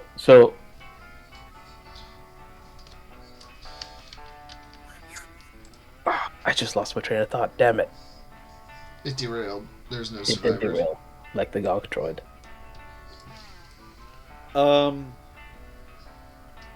A single Tonberry. A what? A Tonberry from Final Fantasy. Homelander's like, oh, isn't this cute? What are you gonna do? Stabs him and he just dies. Imagine a cute, slow-moving turtle with a lantern that then stabs for 9,999 damage in a game where... So Yertle the turtle as a serial killer, I gotcha. Yes.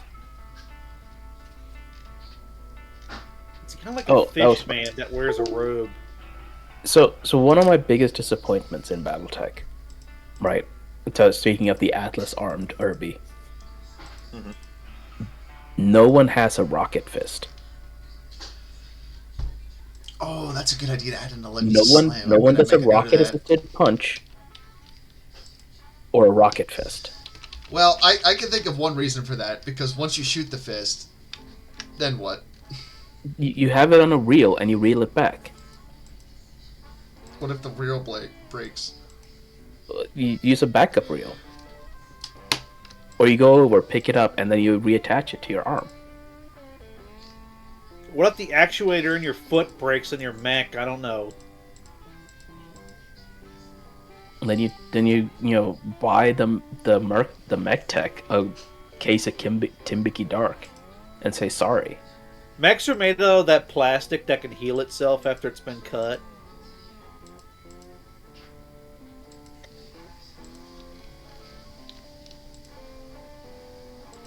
There's an idea. Self-healing mechs. But again, there's no rocket-assisted punches. And no rocket fist. That's my disappointment with BattleTech.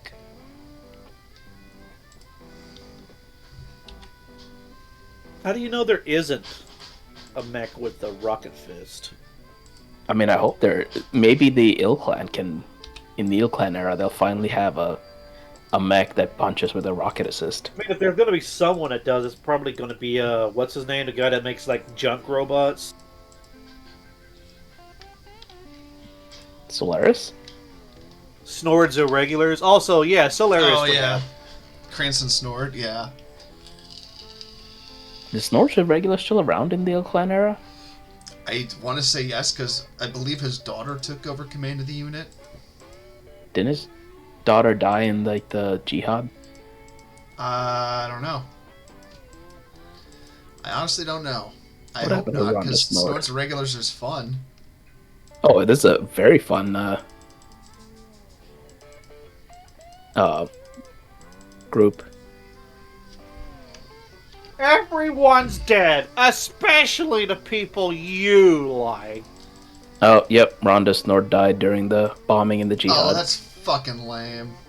Dude, that was like the Rock's fault. Everyone died. Everyone I you guess know it was. and remotely like died. Which is ironic, because I like the word of Blake, but... Word of Blake was a really great idea. It just wasn't done great. Implemented so poorly. That's so much cool shit, man.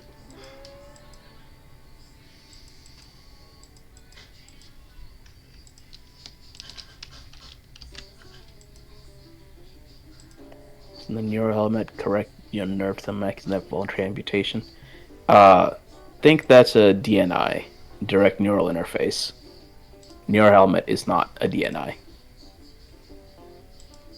And DNI, yes, but if you get anytime you take damage over a certain threshold, I think you have to roll for pilot hits as well.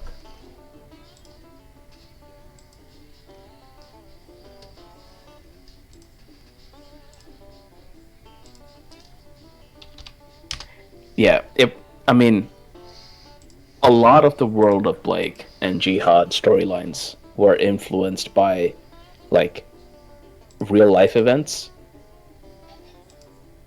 rather than, like, just whatever naturally was going to be the storyline that the authors wanted to write. So, I could see it. I mean, they weren't exactly given a lot of time to make the writing they were supposed to, so... yeah. And I think it shows, and that's probably why, like, the most played eras I've seen are either Clan Invasion, 20, like third succession war, and Fedcom Civil War. I can see it.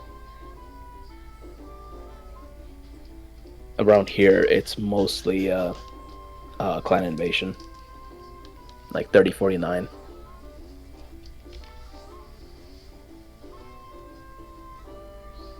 Or 3052, so they can play with Comstar stuff.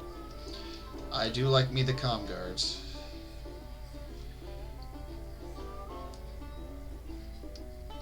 Hey, Comguard, you can play a Black Knight with a sword. Yeah, Clanbuster. I do love that in the new DLC they show just what happened on Tukid with in like the first 5 minutes of how bad it was. Mm-hmm. Have you played it? I've seen the cutscenes. I don't really play MechWarrior 5. Okay. But yeah, it's I mean, you play on the Clan Wolf side, but yeah, it's from minute one, you are under artillery fire, aircraft fire, tanks, everything is firing at you. Which is what happened. Was not a good time. Well, Hungry Hungry Hobo says local league plays a lot of Ill Clan. Okay, that's fun. That's actually I'm fun, sure- different, because I'm sure there's some good stuff in there. Don't get me wrong, but I mean, Ill Clan is like the newest tech, so yeah, no, I know. Yeah. I'm sure there's just a bit of like it's different. I don't like it going on when it comes to that setting. Yeah.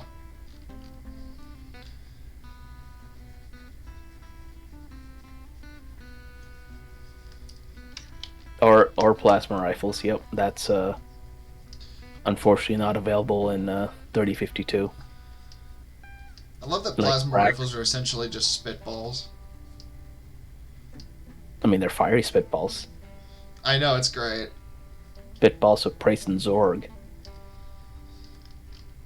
You're essentially shooting a hot marshmallow at somebody.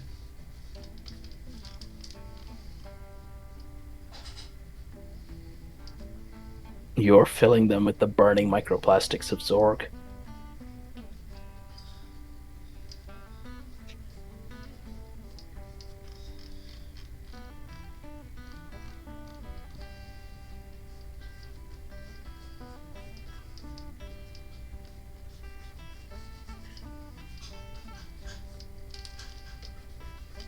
Piranha needs to connect clans and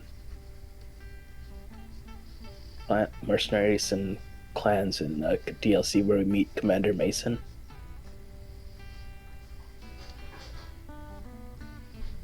I don't know.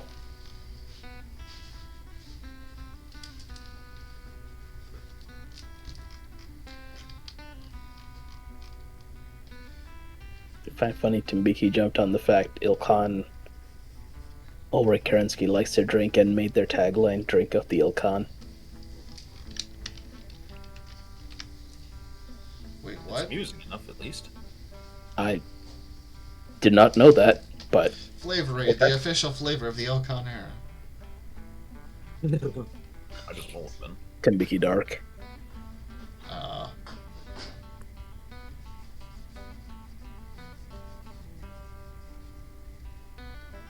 I haven't really looked into Elcon stuff, so I don't know. Well, this is Clan Invasion era. Kerensky is Ulrich Kerensky is Oh, right. Ilkhan during the Clan Invasion.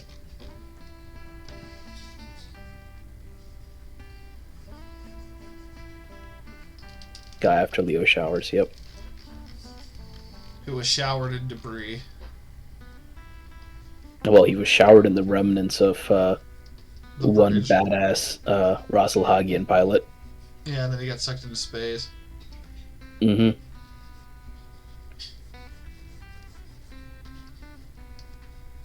Russell.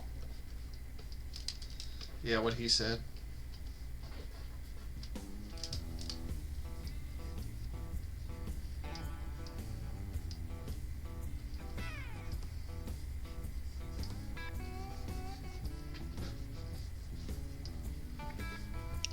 Oh, and don't forget, Nipples Kerensky was elected Ilkhan uh,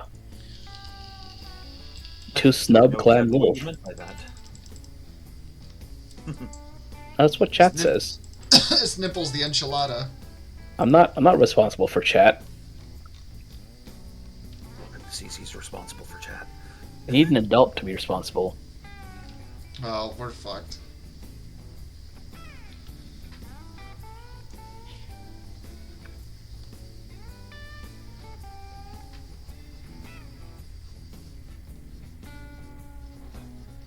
Not entirely sure if this is accurate shading, but it's also a cartoon, so I'm not too worried about it.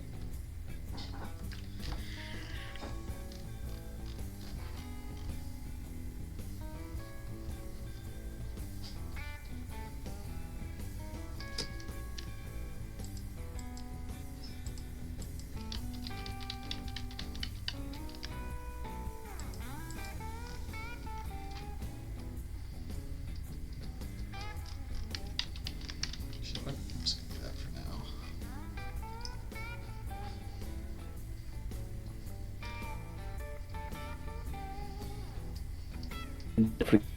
Miraborg was also the former girlfriend, crush. I don't think it's ever really explained. Of what's his face? The guy who becomes Phelan Kong. Kell, yeah. Phelan Kell. Yep.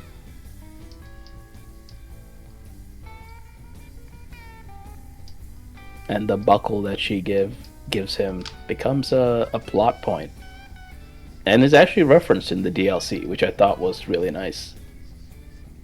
It was a nice touch. It's never explained, but it is referenced. Interesting.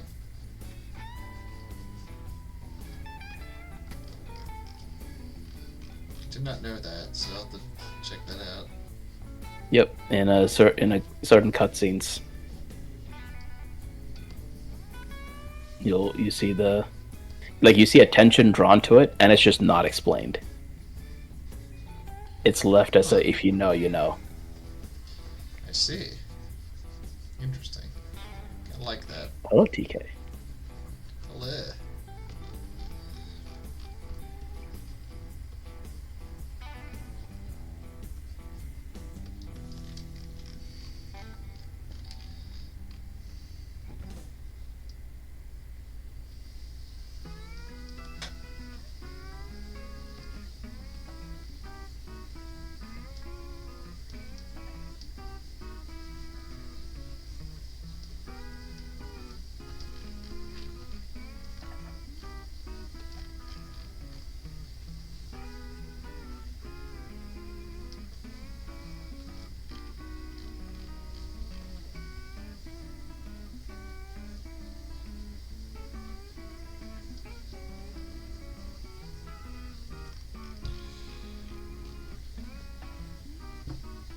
Have fail into the claw reminder to ward. What claw reminder to ward?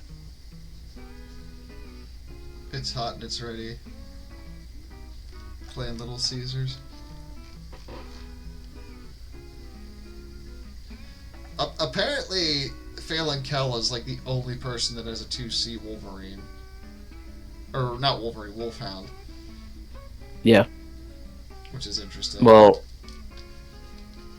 yeah, it's, like the Wolfhound 2C was made because it's a battle mech. It's not an omni mech. It was made just for him. Yeah.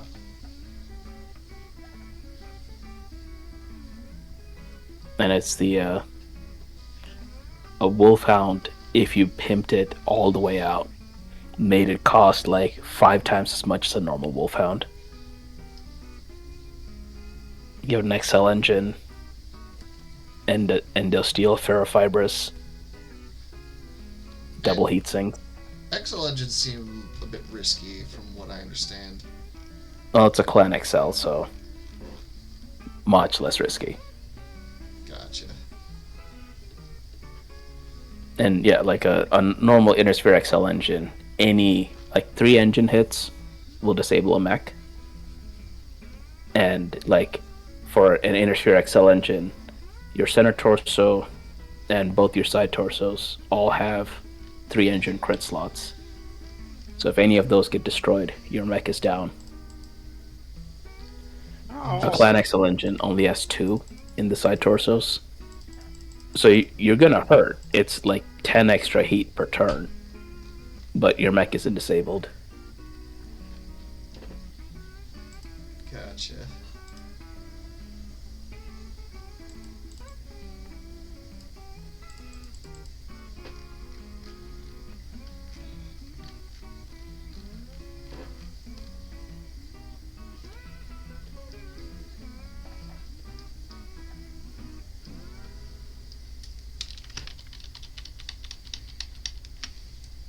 Does Phelan rescue Konal? I thought Phelan rescued Vlad from the bridge of the Direwolf. I thought he rescued Vlad and Ulrich.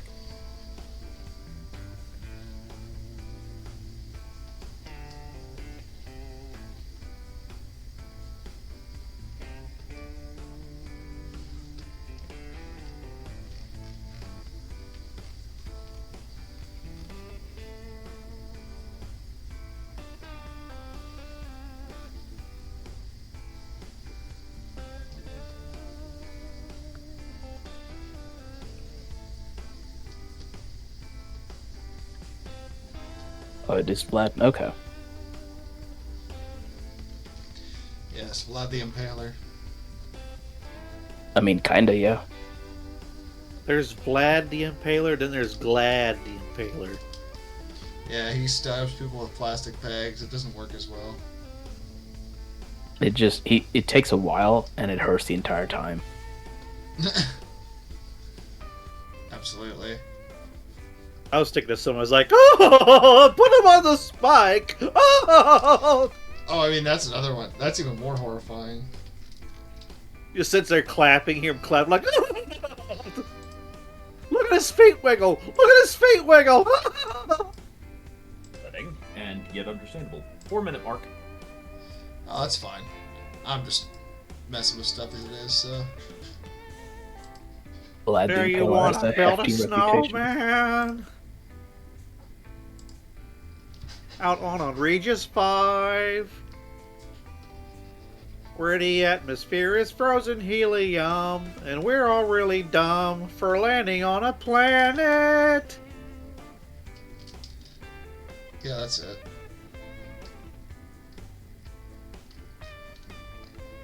It's 82 below here in Celsius degrees.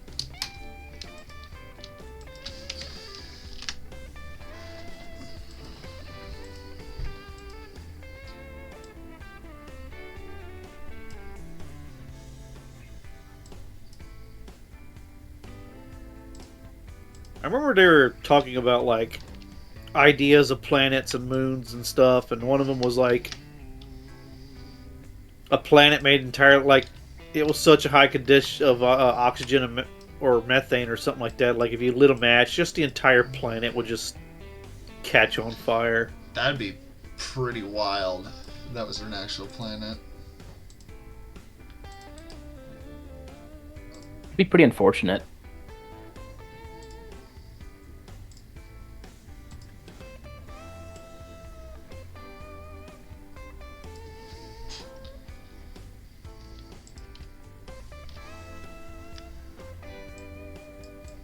We found a planet that's nothing but Fordite.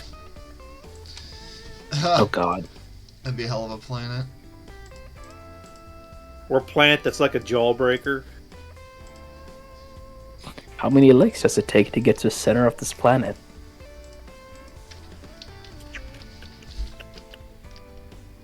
Galactus shows up. I never tried without biting. Ask Mr. Owl. Mr. Owl is another Transformer. Mr. Owl Transforms into a Tootsie Pop. 1, 2, 3. 3.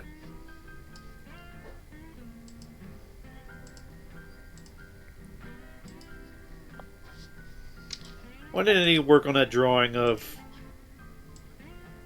Optimus holding up the matrix of leadership, and it turns out it's a piece of the marker from Dead Space. That's where they say until all are one made.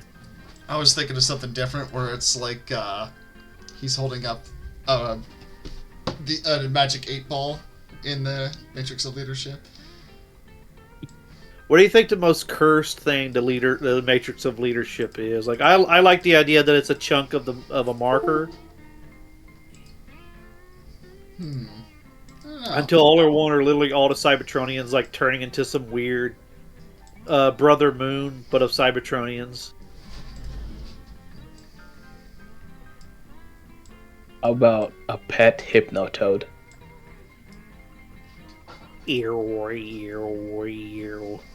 Yep. Or it turns out the Matrix of Leadership is just Hypnotoad.